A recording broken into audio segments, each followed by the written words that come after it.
Dans les années 80, l'horreur ne se contentait pas de faire peur, elle dégoulinait. Des litres de slime, du rose fluo, du vert toxique, des corps qui fondent sous des néons agressifs. Un nouveau sous-genre du body horror, le melt movie. Aujourd'hui on plonge dans 5 films où la matière visqueuse devient la véritable star du spectacle et avec en prime un petit bonus en fin de vidéo. On commence avec un précurseur du genre, The Incredible Melting Man de William Sachs, produit par l'incontournable Roger Corman. Sorti en 1977, c'est un des tout premiers films à montrer la décomposition d'un homme à l'écran avec des effets pratiques abondants. De retour d'une mission autour de Saturne, l'astronaute Steve West est exposé à des radiations. Gravement blessé, il s'échappe de la clinique après avoir découvert l'ampleur de sa mutation et tuera sur son passage une infirmière. Errant sans but, il fond littéralement. Sa peau se liquéfie, ses chairs se détachent et il massacre quiconque croise sa route. Et pour ralentir la décomposition, il a besoin de protéines humaines. Donc forcément, ça tourne mal. Le médecin-chef et le général de l'opération à laquelle West a participé partiront à sa recherche pour limiter les dégâts. Si ça vous rappelle Rambo First Blood, sachez que ça n'a rien à voir. Rick Baker, futur maître des effets spéciaux, signe ici des maquillages impressionnants qui font fondre le personnage sous nos yeux. Pas encore de slime fluo outrancier, mais déjà du latex dégoulinant. C'est le point de départ du gore très visuel qui explosera dans les années 80.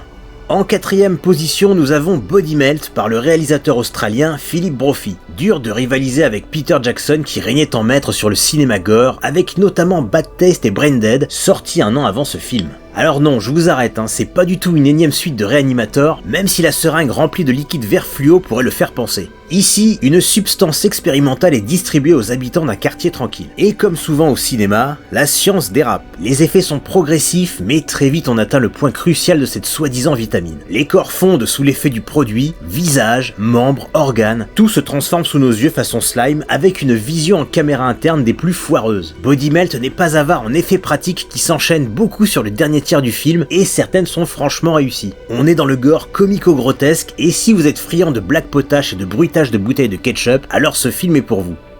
On enchaîne avec The Stuff, réalisé par Larry Cohen. Ici, pas de radiation qui donne mauvaise mine. Le danger vient d'un dessert. Une substance blanche, onctueuse, découverte par hasard par un type qui décide de la goûter et surtout de la commercialiser. Très vite, The Stuff devient un phénomène. Publicité agressive, rayon dévalisé, tout le monde en veut. Le problème, ce truc rend les gens accros. Et il ne se contente pas d'être mangé, il mange aussi. Jason, un gamin, découvre une nuit en ouvrant le frigo familial que le yaourt bouge tout seul. Ses parents et son frère le font taire et l'obligent à manger ce machin. Pendant que sa famille se gave, lui résiste. Il mène alors une guerre contre les supermarchés qui en vendent. David Rutherford, un espion industriel, mènera l'enquête afin de connaître la recette de ce produit tout en se faisant graisser la patte. Mais plus l'enquête avance, plus on comprend que le problème dépasse largement le simple marketing. The Stuff est moins un film d'horreur qu'une satire sur l'industrie agroalimentaire. À voir en VF pour le plaisir de certaines répliques mordantes.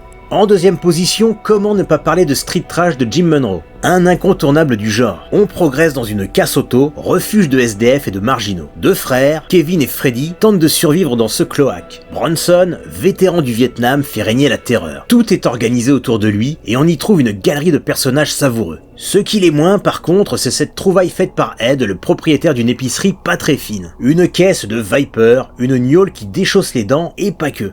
Vendu à $1 la flasque, les clodos du coin se jettent dessus. À partir de là, les mecs commencent à exploser, se liquéfier pour enfin se répandre sur la chaussée. Le film est tout outrancier, fluo, dégueu assumé, des répliques qui ne frôlent qu'à peine le mauvais goût, c'est strict trash et c'est à voir si vous êtes curieux. Et enfin en première position, The Blob, la version remake de 1988 réalisée par Chuck Russell. Une météorite s'écrase près de la petite bourgade paisible d'Arborville. À l'intérieur, une créature gélatineuse rose qui va se répandre et chercher à se nourrir. Plus elle grandit, plus elle a besoin de grossir encore. Cette créature dévore les humains. Peu importe qui croise sa route, elle avale, déforme, écrase et digère avec un plaisir sadique. Chaque rencontre avec le blob est un festival de chair fondue et de slime éclaboussant. On a des corps qui glissent, qui se collent, des projections colorées, un véritable feu d'artifice d'horreur viscérale. Chaque scène respire les années 80. Gore assumé, couleurs saturées, textures qui donnent envie de regarder et de frissonner en même temps. Le génie de ce film, c'est de rendre une créature protéiforme particulièrement cruelle, alors même qu'elle n'a pas de visage, ne ressemble pas à un monstre ordinaire, mais a pourtant un charisme incroyable. Si Street Trash préparait l'apocalypse fluo, The Blob l'a fait exploser. Une œuvre plus que réussie, une apothéose du genre, à voir absolument. Et pour ceux qui sont restés jusqu'au bout, le bonus de cette vidéo car je ne pouvais pas ne pas l'évoquer. Il s'agit du segment The Raft de Creepshow 2. 4 jeunes jeunes gens vont nager sur un lac isolé. À bord d'un radeau, ils feront la rencontre d'une substance noire et goudronneuse flottant sur l'eau. Elle s'en prend à quiconque la touche. Inutile de se débattre, c'est pire. Plus tu luttes, plus elle t'engloutit. Le suspense est maximal. Chaque mouvement devient dangereux, chaque respiration compte. Et visuellement, cette flaque noire et épaisse est hypnotique. On comprend instantanément pourquoi ce segment est devenu culte et le final est très visuel.